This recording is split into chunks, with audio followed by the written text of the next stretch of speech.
Alright, so if we want to find the tangent to any curve, basically all we need is we need the definition of the function or definition of the curve that we're trying to find the tangent to, and we need the point at which the tangent is going to touch. Remembering that the tangent is only going to touch at one specific point, and it's going to have a gradient that is the same as the slope of the curve that we're interested in. Morning, Emma. Hi. Just go that way. All right, now to be able to find this, it's quite a long process, but it's always the same process. No matter how they word the question, you're always working toward the same goal here. First thing we do is we find the gradient, we find the gradient at the point that we're interested in. From there, we simply work out the equation of the straight line by then finding c, and then we just put it all together. So first thing we have here is we have the function 2x squared minus 3x plus 1. Firstly, what might this look like? What sort of function is this? Starts with p. It's a polynomial. What specific type of polynomial? Parabola. Or parabola, if you want to say it correct. Now, is this a happy parabola or a sad parabola? Happy is in it goes like up. Sad is in it's like a sad face. It's a happy one. So what you end up finding is that the happy parabola looks something like that. Now, the point that we're interested is minus 1, 6. So if I look at this, it's probably going to be somewhere around there, and therefore the tangent's going to go something like that. Suppose it's on that side, maybe so, but this will still work. The idea is that we have this guy over here, y equals f of x, which also happens to equal 2x squared minus 3x plus 1. And this point over here is going to be minus 1, 6. Now, if I had to draw the equation of this, or write the equation of this line, not knowing what its slope or its constant would be, what would it be just in a general form? Y equals mx plus c. So we're trying to find two things here. We're trying to find the m, we're trying to find the c. Now, because this is, or the m is going to be found by taking the derivative of this function here, what would m end up being? F dash of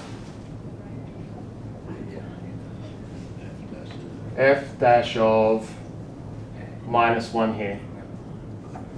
X plus c, and we don't know what c is yet. We can just work it out algebraically later. So using this information, what's our first operation we're going to do here to find this equation of the line? What will we target first? Starts with G. Gradients.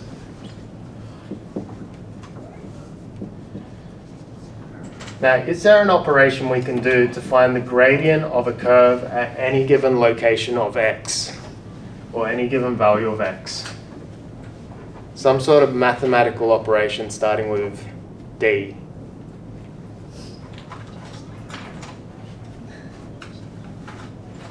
What could we do to this function to find the slope of the function at any given? Yeah, derivative. So we take the derivative. So if f of x is going to be 2x squared minus 3x plus 1, our derivative is going to be simple power rule. Bring the 2 down, so that's 2 by 2, x, 2 take 1, minus 3 times 1, x to the power of 1 take 0, and we say by constant, putting this together, 4x take 3. All right, what value of x are we looking for the slope here? -1. Slope at -1. that's going to be f dash of -1 equals 4, and every time I see x, I sub in -1.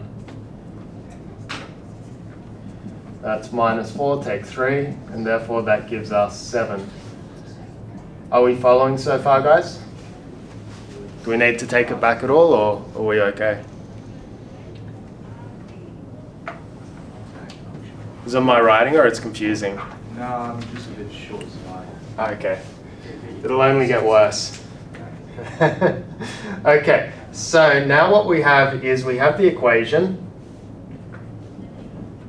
y equals -7x plus c. Brilliant. Do we know another piece of information that will help us find that value of c? Do we have a point that we know this line passes through? What is it, Alyssa? Yeah, -1, 6. We can say that this is going to be x1, this is going to be y1. So, let x equal -1 and y equal 6.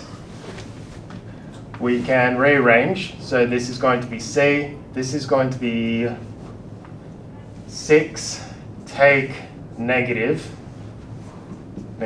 So I've just done the rearrangement of this straight onto this line and subbed in at the same time. 6, take 7, -1.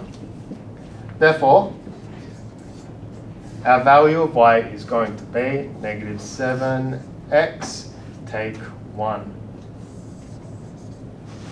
What a time to be alive. How cool is that? Kind of cool. Do we need to do something even cooler? Okay, so step 1. I won't write it like that. Step 1 is find the slope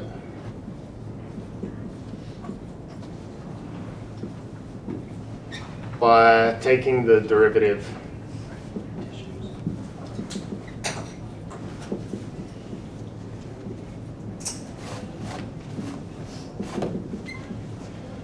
Okay, step 2.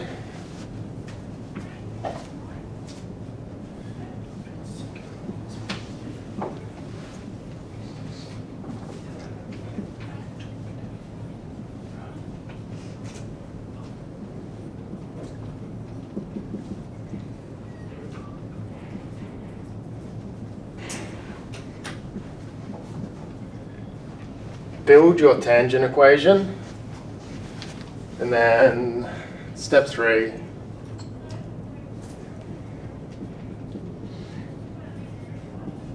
find c and sub all values in. So all of these things, you've done them before, except today's the day where you're putting everything together. Pretty cool, right? If you want, you can draw a diagram as well. Some of the work solutions I drew diagrams for, just so I could see what I was aiming toward. Because on some of them, the point they give you isn't going to be on the curve itself, it might be at there, but I'll show you how to deal with that in a little bit. Are we all cool with this? Any questions?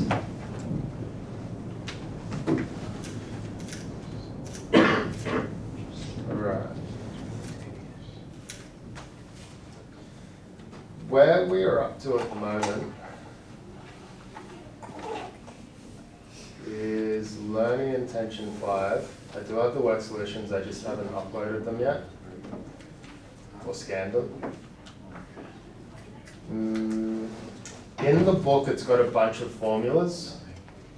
I wouldn't recommend using the formulas in the book because they sort of just give you these statements of what to sub in and what you expect to get out. They don't really let you build an understanding of what's happening. I'd recommend using this instead. We are going to work on questions.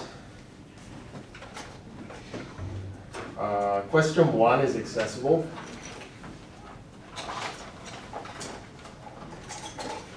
question 2 up to 3, 4. Yeah, you could do 4. 5 is a bit of an understanding question, as in you're going to have to use what you know to work backwards in a way, but it's still using all the same concepts. Then question 6, I'll show you how to deal with that sort of situation there. The only other piece of information that I need to add, so you have these points here and here. It's like when the curve turns from being going upward to downward to upward again. Do you guys know what those are called? Did you do it in Methods B at all?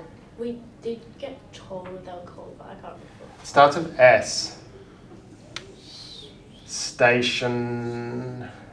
Stationary points.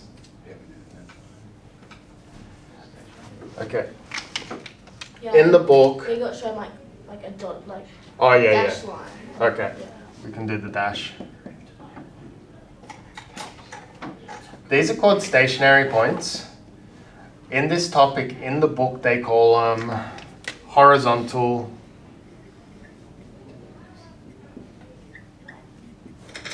tangents.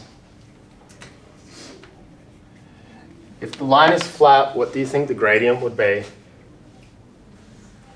0. Yeah.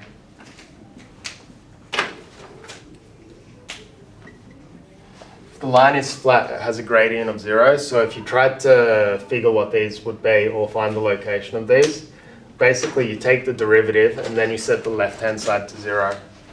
When we get up to that, I'll put an example on the board. It's probably not worth talking about too much. It's more so I'll just throw the example up and you'll be like, that makes sense. We cool?